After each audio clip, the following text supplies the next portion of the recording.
The morning sun cast long shadows across Westminster Abbey as thousands of people gathered for what would become the most controversial coronation in British history. Captain James Harrison adjusted his ceremonial uniform one final time, his hands trembling slightly as he straightened the gold braiding on his red tunic. For 23 years he had served the crown with unwavering loyalty, but today would test everything he believed in. The streets buzzed with excitement as crowds pressed against the barriers, waving flags and cheering. Television crews from around the world had set up their equipment, ready to broadcast the historic moment when Camilla would officially become Queen Consort. Inside the Abbey, dignitaries from every corner of the globe took their seats, while the Archbishop of Canterbury prepared for the sacred ceremony. James stood at his assigned position near the altar, his role clear and simple. He was to ensure the safety of the royal family during the most important moment of their lives. His fellow guards nodded to him respectfully, each man proud to be part of this ancient tradition. The weight of his sword at his side felt heavier than usual, though he couldn't explain why. As the ceremony began, the haunting sound of organ music filled the massive stone building. The procession started slowly, with members of the royal family walking down the aisle in their finest regalia. Prince William and Catherine walked with dignity, followed by other senior royals. The atmosphere was electric with anticipation, but something felt wrong to James. For weeks leading up to this day, he had been researching royal protocols and historical precedents. What he discovered in the dusty archives of the palace library had shaken him to his core. Ancient laws and forgotten traditions suggested that this coronation might not be legitimate. The documents he found, some dating back centuries, painted a different picture of who could rightfully wear the crown. When King Charles appeared at the entrance of the Abbey, the crowd erupted in cheers. He walked with the confidence of a man who had waited his entire life for this moment. Behind him, Camilla moved gracefully in her elaborate gown, a smaller crown already placed upon her head. She smiled warmly at the assembled guests. Completely unaware of the storm that was about to break, James felt his heart racing as the royal couple approached the altar. The Archbishop began the ancient words of the ceremony, his voice echoing through the Abbey. Everything was proceeding exactly as planned, but James knew he had only minutes to make the most difficult decision of his life. The captain's mind flashed back to his conversation with Professor Eleanor Blackwood, a constitutional law expert he had secretly met with 3 days earlier. She had confirmed his worst fears about the legitimacy of the ceremony.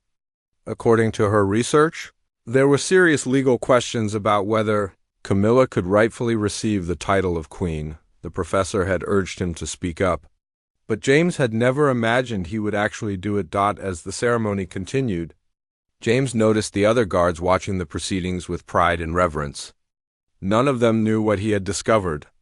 None of them understood that they might be witnessing something that violated centuries of royal law. The burden of this knowledge felt crushing, but James realized he was perhaps the only person in the Abbey who could act on it.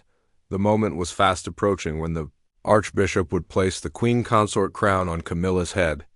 James knew that once that happened, it would be too late. The ceremony would be complete, and any challenge to its legitimacy would become infinitely more complicated. His palms were sweating inside his white gloves as he watched the Archbishop lift the gleaming crown. The ancient stones of Westminster Abbey seemed to whisper warnings to James as he made his decision. This building had witnessed the coronations of monarchs for nearly 1,000 years. It had seen triumph and tragedy, legitimate rulers, and those who had claimed the throne through questionable means. Today, James realized he might be the only thing standing between tradition and what he believed to be a terrible mistake. As the Archbishop began the final blessing, James took a deep breath and prepared to change the course of British history. He knew his actions would end his career and possibly his freedom, but he also knew he could not stand silently by and watch what he believed to be an illegitimate ceremony take place. The weight of his duty to the crown warred with his duty to the truth, and in that moment the truth won. The moment arrived like thunder in a clear sky. As the Archbishop raised the Queen Consort crown above Camilla's head, James Harrison stepped forward from his position. The sound of his military boots on the ancient stone floor echoed through the silent abbey like gunshots. Every head turned toward him, confusion rippling through the crowd like a wave. "Stop!" James called out, his voice cutting through the sacred silence. "This ceremony cannot continue." The archbishop froze, the crown still suspended in midair above Camilla's head. King Charles turned sharply, his face a mixture of shock and fury. The assembled dignitaries gasped, and the television cameras swiveled to capture the unprecedented disruption. In over 1,000 years of British royal history, nothing like this had ever happened. James felt every eye in Westminster Abbey upon him as he continued walking toward the altar. His fellow guards stood frozen in disbelief, unsure whether to stop him or wait for orders. The captain's heart pounded so loudly he was sure everyone could hear it. But his voice remained steady and clear. "Your Majesty," James addressed King Charles directly, "I have sworn an oath to protect the crown and uphold the laws of this realm. According to the ancient statutes I have discovered, this ceremony violates constitutional law. The Duchess of Cornwall cannot legally become Queen Consort." The silence that followed was deafening. Camilla's face had gone pale, but she remained standing with remarkable composure. Prince William leaned forward in his seat, his jaw clenched tight. The foreign dignitaries whispered urgently among themselves, trying to understand what was happening. King Charles found his voice first. "Captain Harrison, you will stand down immediately. This is neither the time nor the place for whatever misguided concerns you may have." But James had come too far to retreat now. He reached into his uniform jacket and withdrew a leather folder containing photocopies of the documents he had discovered. "Your Majesty, I present evidence that the Marriage Act of 1701 and the Royal Marriages Act of 1772 were never properly amended to allow this union to proceed to a queen consort coronation." The archbishop lowered the crown, clearly uncertain how to proceed. The ancient ceremony had no provisions for such an interruption. Television commentators around the world struggled to explain to their viewers what was happening. As this situation was completely without precedent, Professor Eleanor Blackwood, watching from the guest section, felt a mixture of pride and terror. She had provided James with the historical research, but she never expected him to act so dramatically. The constitutional expert knew that James was technically correct about the legal questions, but challenging the monarchy in such a public forum was unprecedented. Security guards began moving toward James, but King Charles raised his hand to stop them. The king understood that forcibly removing a decorated officer during the coronation ceremony would only make the situation worse. The entire world was watching, and every action would be scrutinized for years to come. "Captain," Charles said with controlled anger, "these laws you reference have been superseded by parliamentary acts and royal decree. Your interpretation is incorrect and your behavior is unacceptable." James stood his ground, his military training keeping him calm under pressure. "Your Majesty, I have served the crown faithfully for over 2 decades. I would never make such an accusation lightly. The documents I have discovered suggest that the legal foundation for this ceremony is questionable at best." The tension in the abbey was unbearable. Foreign heads of state shifted uncomfortably in their seats, unsure whether they were witnessing a constitutional crisis or the ravings of a disturbed individual. The BBC's live coverage struggled to provide context for viewers who had never seen anything remotely similar in royal history. Camilla finally spoke, her voice barely above a whisper but clearly audible in the silent abbey. "Perhaps we should adjourn and address these concerns properly." Her suggestion seemed reasonable to many in the audience, but King Charles appeared unwilling to give ground. "We will not allow the monarchy to be held hostage by the misguided interpretations of a single individual, regardless of his service record." James felt the weight of history pressing down upon him. He knew that his next words would determine not only his own fate, but potentially the future of the British monarchy. The documents in his hands contained information that could shake the very foundations of the royal family, but using them would cross a line from which there might be no return. The captain looked around the abbey one final time, seeing faces filled with shock, anger, and confusion. He thought of his oath to protect the crown and wondered if he was fulfilling that oath or betraying it. In the end, he decided that truth had to matter more than tradition.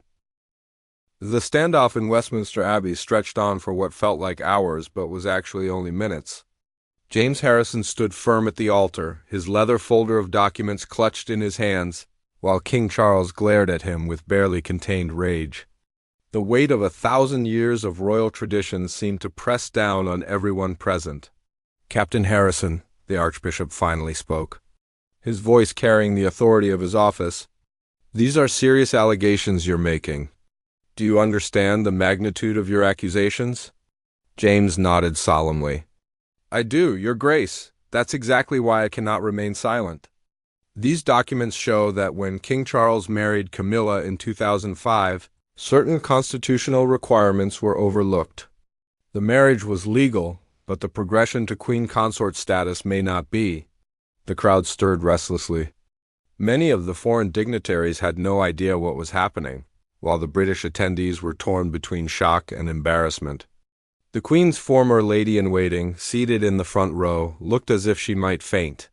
The ceremony that was supposed to celebrate the monarchy was instead exposing its potential vulnerabilities. Prince William stood up from his seat, his face a mask of controlled anger. "Captain, I don't know what game you think you're playing, but this ends now. My stepmother has earned her place through years of dedicated service to this country." "Your Royal Highness," James replied respectfully, "I'm not questioning the Duchess's character or service. I'm questioning whether the legal framework exists for her to receive the title of Queen, according to the Act of Settlement from 1701. Certain provisions were never properly addressed." Professor Blackwood watched from her seat, knowing that James was walking into dangerous territory. The constitutional laws he was citing were indeed murky, but challenging them so publicly could be seen as an attack on the very legitimacy of the monarchy itself. She wondered if she should have been more careful about sharing her research with him. King Charles stepped closer to James, his voice low but audible throughout the silent abbey. "Captain, you have served this family well, but you are overstepping your bounds. These legal matters you reference have been thoroughly reviewed by constitutional experts and parliamentary lawyers." "With respect, Your Majesty," James replied, "I don't believe they have been. The documents I've found suggest that the proper procedures were rushed or ignored entirely. The Marriage Act requires specific provisions that I cannot find evidence were ever fulfilled. The television coverage had become chaotic, with commentators frantically trying to explain the situation to confused viewers worldwide." The BBC's royal correspondent looked visibly shaken as she attempted to provide context for something that had never happened before in British history. Suddenly, a voice called out from the guest section. Professor Blackwood stood up, her academic robes making her easily identifiable. "Your Majesty, if I may speak?" The security guards looked uncertain, but Charles nodded grimly. The situation had already spiraled so far beyond protocol that one more breach hardly mattered. "I am Professor Eleanor Blackwood from Cambridge University," she announced to the assembly. "I specialize in constitutional law and royal succession. Captain Harrison consulted with me regarding his findings, and I must confirm that his concerns have merit." A collective gasp rose from the crowd. Having a respected academic validate James's claims transformed the situation from the ravings of a single guard to a legitimate constitutional question. The foreign ambassadors began whispering urgently to their aides, trying to understand the implications. Camilla, who had remained remarkably composed throughout the ordeal, finally stepped forward. "Perhaps," she said with quiet dignity, "we should postpone the ceremony until these matters can be properly investigated." Her suggestion surprised everyone, including King Charles.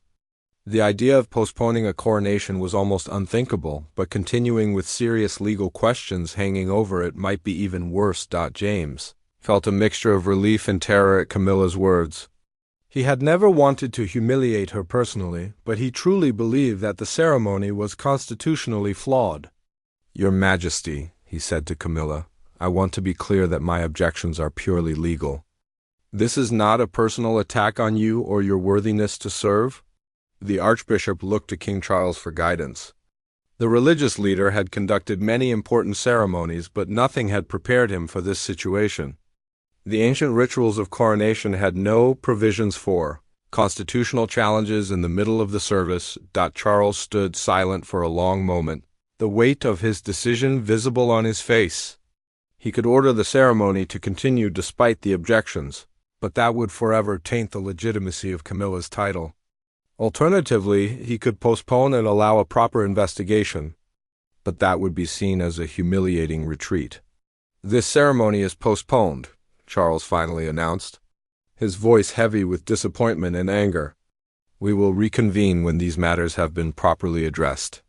The Abbey erupted in confused chatter as people tried to process what had just happened. James stood frozen, hardly believing that his desperate gamble had actually worked. But as he watched the royal family begin to file out of the Abbey, their faces grim with embarrassment and fury, he realized that his victory might have come at a terrible cost. The hours following the aborted coronation ceremony felt like a nightmare for everyone involved. James Harrison sat in a small holding room at Buckingham Palace, still wearing his ceremonial uniform but now stripped of his sword and communication devices. Two senior guards stood outside his door, their faces grim with disappointment and confusion. Their colleague had just committed what many considered the ultimate betrayal outside the palace gates. Crowds of people demanded answers. Some supported James's actions, calling him a hero for upholding constitutional law. Others viewed him as a traitor who had humiliated the royal family on one of their most important days. The British press had gone into overdrive, with emergency editions hitting the streets and news, websites crashing from the unprecedented traffic.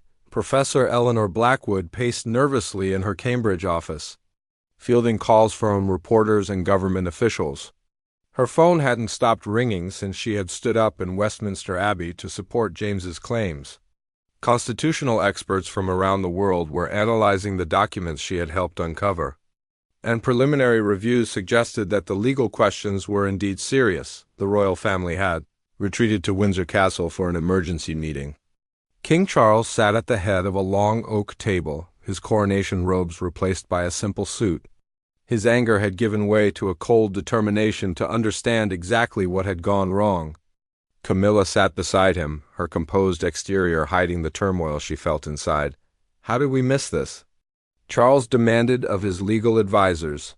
"How did a palace guard discover constitutional issues that our experts apparently overlooked?"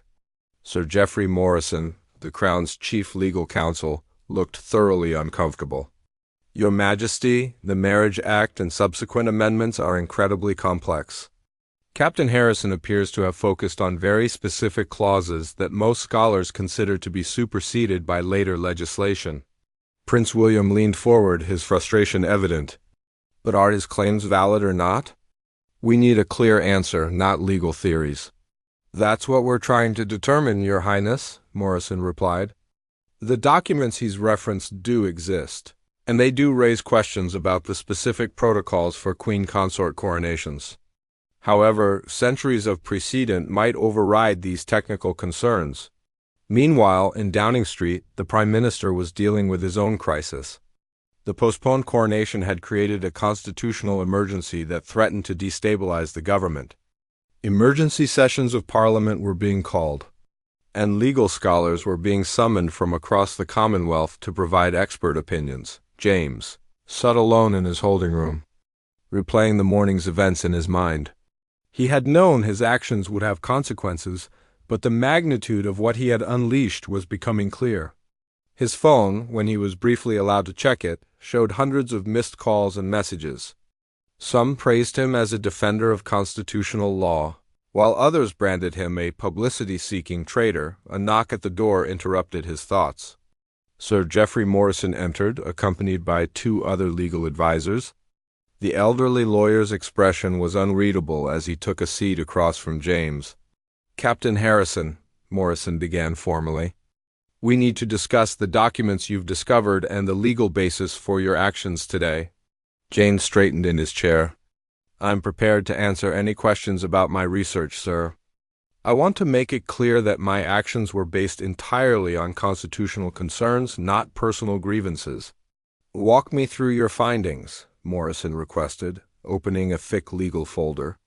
Start from the beginning and explain exactly what led you to believe the coronation ceremony was illegal. For the next 2 hours, James carefully explained his research process. He described discovering the obscure references in the palace library, his consultation with Professor Blackwood, and the specific legal provisions that seemed to have been overlooked. Morrison took detailed notes, occasionally asking for clarification on particular points. The Marriage Act of 1701 specifically addresses the succession rights of monarchs who marry, James explained. But there are additional provisions about the titles that can be granted to spouses, and those provisions appear to require parliamentary approval that was never obtained. Morrison's frown deepened as he reviewed the documents. These are indeed complex legal questions, Captain. But surely you understand that constitutional law isn't always clear-cut. There are centuries of precedent and tradition that also carry legal weight. I understand that, sir, James replied. But if we ignore written law in favor of convenience, what does that say about the rule of law in this country? The lawyer had no immediate answer to that question. As the interview continued, it became increasingly clear that James had stumbled upon genuine constitutional ambiguities that had been overlooked for decades. The legal framework surrounding royal marriages and titles was far more complex than anyone had realized. Back at Windsor Castle, Camilla walked alone through the gardens, trying to process the day's events. She had spent years working to earn public acceptance and respect, only to have her legitimacy questioned at the most important moment. The irony wasn't lost on her that the very institution she had tried so hard to serve was now being used to question her right to serve it. As evening approached, the magnitude of the crisis became clear to everyone involved. This wasn't just about James Harrison or even about Camilla's coronation. It was about the fundamental relationship between tradition and law, and whether the monarchy could survive in a modern world that demanded legal precision over historical precedent.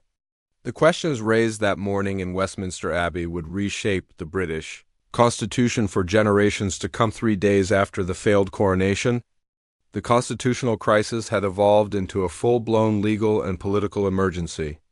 The palace announced that a special commission of constitutional experts would be formed to investigate James Harrison's claims, while Parliament prepared for emergency sessions to address the broader implications of the situation. James found himself at the center of a media storm unlike anything Britain had seen in decades. He had been released from palace custody but remained suspended from his duties pending the investigation. Reporters camped outside his modest London flat, and his phone rang constantly with interview requests from around the world. Despite the pressure, he remained committed to his decision. Professor Blackwood had become something of a celebrity herself, appearing on news programs to explain the complex legal issues at stake. Her calm, scholarly demeanor provided a counterpoint to the sensationalism surrounding the story, and her reputation lent credibility to James's claims. The fundamental question, she explained during a BBC interview, is whether we are a nation of laws or a nation of traditions. These two principles can coexist, but when they conflict, we must decide which takes precedence. At Buckingham Palace, the mood was grim. King Charles had barely slept since the coronation disaster, spending his time in meetings with legal advisors, government officials, and senior members of the royal family. The postponement had not only embarrassed the monarchy but had also raised serious questions about the competence of the institution itself. Camilla had withdrawn from public view, canceling all her scheduled engagements. The stress of the situation was evident to those close to her, though she maintained her dignity in private conversations. She confided to a close friend that she was considering stepping back from royal duties entirely if it would help resolve the crisis. The international implications were becoming severe. Several Commonwealth nations had expressed concern about the constitutional questions, and some Republican movements were using the crisis to argue for the abolition of monarchy altogether. The Australian Parliament was already scheduling debates about whether to hold a new referendum on becoming a republic. Sir Geoffrey Morrison worked around the clock with a team of Britain's top constitutional lawyers. poring over centuries of legal precedent. What they discovered was deeply troubling. James's research, while initially dismissed as the work of an amateur, was proving to be surprisingly thorough and accurate. "The boy was right," Morrison confided to a colleague late one night. "There are genuine gaps in the legal framework that have been papered over for decades. We've been operating on assumptions rather than actual law." The Commission's preliminary findings, leaked to the press, suggested that the marriage between Charles and Camilla, while legal, had indeed bypassed certain constitutional requirements for a queen consort coronation. The specific provisions of the 1701 Marriage Act had never been formally amended, creating a legal gray area that had gone unnoticed until James's investigation. Public opinion was sharply divided. Polls showed that while many Britons supported the monarchy in general, a significant percentage believed that constitutional law should take precedence over royal tradition. Protesters gathered daily outside Parliament, some demanding James's arrest for treason, others calling him a hero for defending the rule of law. James received an unexpected visitor at his flat one evening. Prince William arrived with minimal security, determined to understand the man who had thrown his family into chaos. The conversation was tense but respectful, with both men trying to find common ground. "I need you to understand," William said carefully, "that my stepmother has devoted her life to public service. Whatever legal technicalities exist, she has earned her place through decades of commitment." "I have enormous respect for the Duchess," James replied. "My objections were never personal. I simply believe that if we ignore constitutional law when it's inconvenient, we undermine the very foundation of our system." The meeting lasted for over an hour, with both men coming to understand each other's perspectives, even if they couldn't agree on the solution. William left with a grudging respect for James's principles. While James felt the weight of the human cost of his actions, the government faced its own challenges. The Prime Minister was under pressure to resolve the crisis quickly, but any solution would set precedents that could affect the monarchy for centuries. Some MPs called for emergency legislation to clarify the constitutional questions, while others argued that such actions would only validate James's claims. As the week progressed, it became clear that the crisis would not be resolved quickly or quietly. The questions raised by a single royal guard had exposed fundamental weaknesses in Britain's constitutional system that had been ignored for too long. The monarchy, parliament, and the legal system would all need to evolve to address these challenges. James continued to receive death threats alongside messages of support. He had become a symbol of different things to different people, from constitutional defender to royal traitor.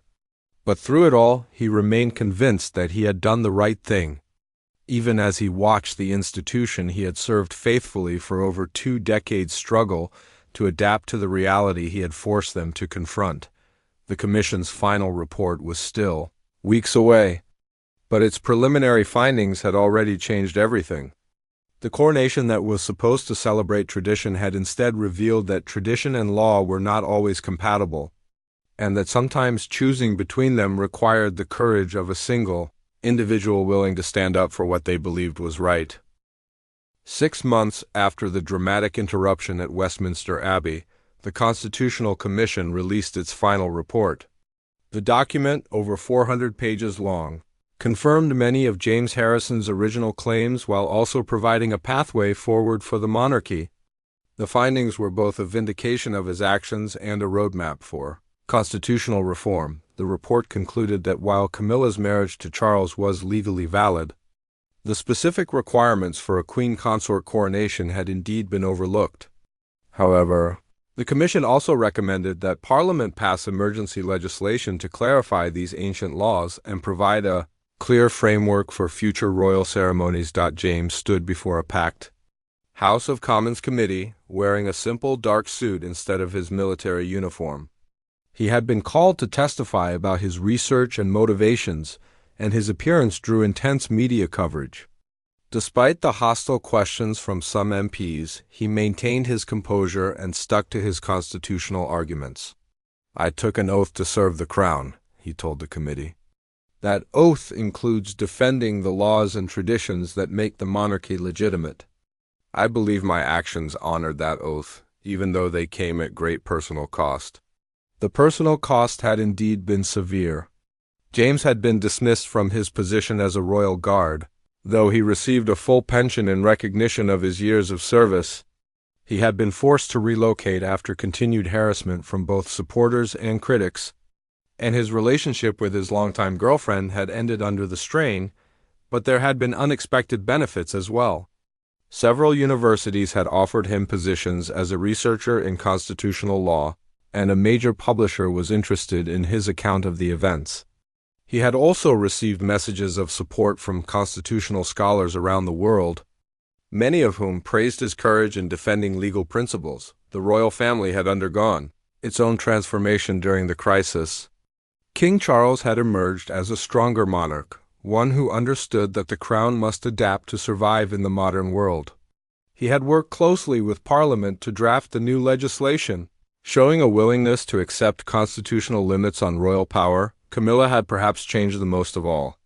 The crisis had stripped away much of her public reserve, revealing a woman of remarkable strength and dignity. She had thrown herself into charitable work during the investigation, earning praise from even her former critics. When the Commission's report was published, she issued a statement accepting its findings and endorsing the proposed reforms. The new legislation passed Parliament with overwhelming support, creating clear protocols for royal marriages and succession. The laws that James had discovered were formally amended, closing the constitutional loopholes that had existed for centuries. Most importantly, the legislation required that all future coronations be preceded by a formal legal review to ensure constitutional compliance. Professor Blackwood found herself appointed to a new position as constitutional advisor to the Crown, tasked with ensuring that such oversights never occurred again. Her academic expertise, combined with her role in uncovering the original problems, made her the obvious choice for the position. As the crisis finally began to fade from the headlines, Camilla's postponed coronation was rescheduled. This time, the ceremony would take place under the new constitutional framework, with every legal requirement carefully verified in advance. The Archbishop of Canterbury announced that the ceremony would include a special acknowledgement of the importance of constitutional law in royal tradition. James received an unexpected invitation to attend the rescheduled coronation. The letter, written in Camilla's own hand, thanked him for his service to constitutional principles and expressed hope that he would witness the ceremony he had helped to improve.